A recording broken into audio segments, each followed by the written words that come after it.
Hey everyone, welcome back here to my channel where I play Planet Zoo. My name is Nisse and today we're gonna take a look at the Giant Muntjac as we have here, which is a mod brought to you by Leaf and Monsoon. Again, a duo that make many mods together and they're usually quite good, so let's jump right into Zoopedia and take a look. Again, Giant Muntjac.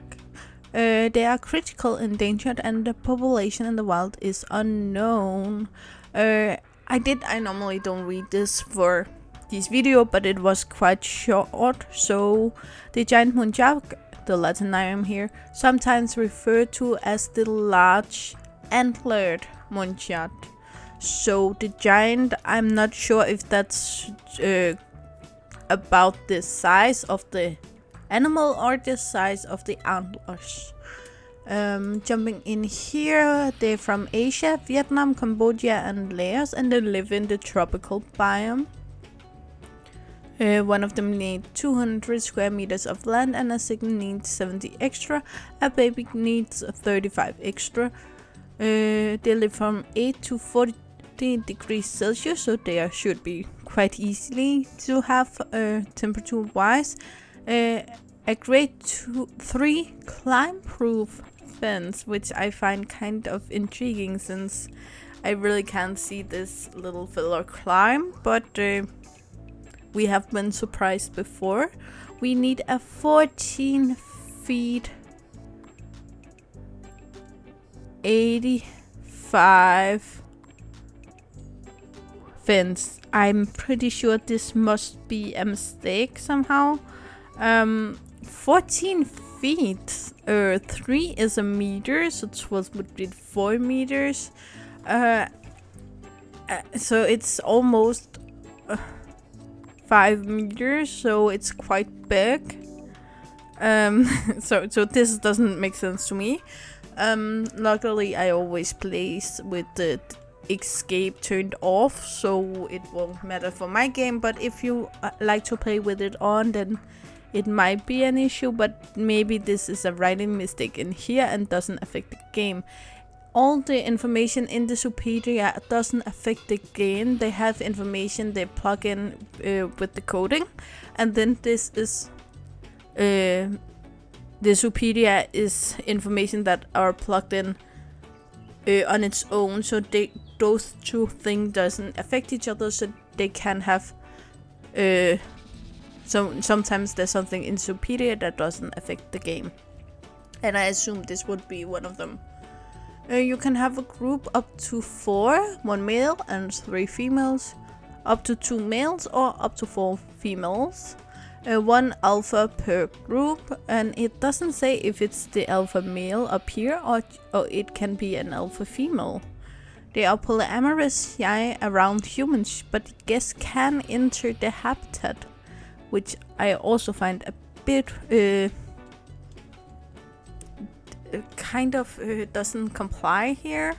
They grow to 2 feet long, so that would be around 65 centimeters, and the males live for 12 years and the females for 10 years. They both weigh around 100 pounds, so that's 50 kilos, and they reach sexual maturity at age 5.5. That's also kind of seems weird to me since they that's half their life, and they can reproduce until the 20. So again, there's some information here that doesn't add up, but it won't affect the game. They get 1 offspring every year and they're pregnant for 6 months. They should be fairly easy to get to reproduce in captivity. I'm normally making all of these mod videos Saturday, and someday I make a few of them Sunday, so I make a lot at the same time. And all of the videos, it's Sunday today, all the videos I make today and yesterday doesn't match this rate of pregnancy. I have the double amount of animals in here as I have had with all of the other mods. The only reason I have a lot of babies now is because I forgot to pause the game while I was making lunch. So now I have a lot of them, but they took a long time actually to get to reproduce. Jumping in here, we don't have any interspecies enrichment, and we actually don't have that much enrichment at all. We have the rubbing trees and the rubbing pillar. We have the herbs in marker, and then we have the grab ball. Then we have the hanging feeder, the small barrel feeder, and the bowl feeder. I personally think the bowl is too big for these animals. But again, it's hard because we don't have that much of small feeding enrichments in Planet Zoo. At this point here, we have the male here and some babies. The babies have these night spotting. Do we have a female that's just waiting around for us to take a look? We have one here. You know what, we're gonna take you and move you out here in the sun. I really try not to have any shadow in here, but sometimes they just won't be anywhere else. So if you just... Oh, that was the male, so we're gonna start with the male, apparently. I could just take you and move up here so we just can take a look at the size difference, because according to Zoopedia, they have the same length. The size here was only based on length and not on height. So that does make sense, but the male here is a bit taller than the females. He is also much lighter in the coloration than the females, which I find a bit funny because some of the bovines I looked at today have the opposite, where the males are much darker. Only males have the horns, but they have this interesting drawing here. And the females have something that kind of reminds me of it, but it's more smaller and it's thinner. And of course it's not as clear since it's black on a darker background, where he is on a lighter background. The male also have the darker part here on the nose, which the female doesn't.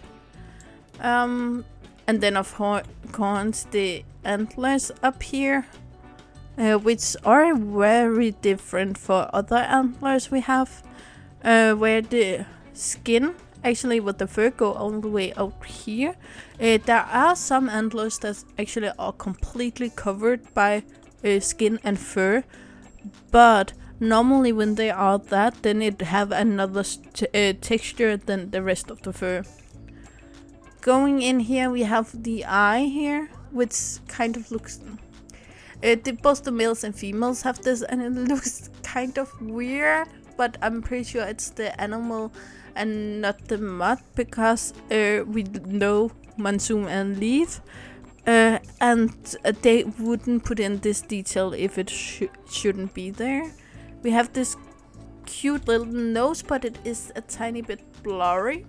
And then we have the mouth down here. The male also looks a tiny bit more bony here. You see the structure of the bone in here, which isn't that clear on the female. It's still there, but not as much. The fur of the male looks more real to me, and I think that might be because I'm just moving the sun here again.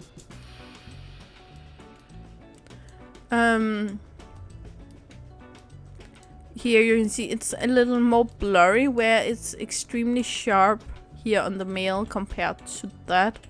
Down here the legs looks fine on both of them. They have these white knees, as you can see, and then over here we have those tiny hoofs here, and the line here are completely straight, which I don't like if you follow all of my videos on this. Sorry, going back here. Damn it. Here.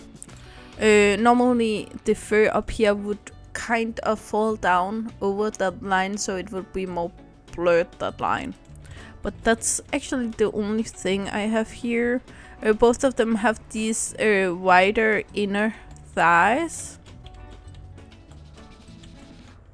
And besides that, they're actually very good. The tails are beautiful. So why don't we just see the male move a tiny bit?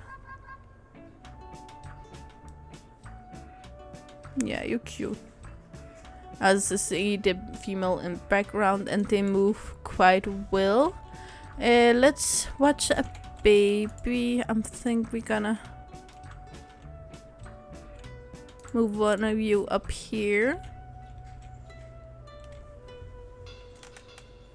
There you go. Such a little cutie. And here you can see this tear thingy. Here it's much lighter than it is on the grown-ups. They still have this drawing, but it's a little more blurry, which come for the fluffiness. You can see all over it's much more fluffy than the grown-up. So when you play your game up here, it looks great. When you try to go close to it, you can both see it up here and out here, then it looks blurry right away. The mouth and the nose is pretty much the same as the adult. It's not the best nose I have seen, but it works and it's totally fine. Then we have the same issue here with the hoofs down here. But they are very cute overall with the little white knee, white inner thighs, and then the babies of course have this white spotting, which I love. So let's see if you want to move.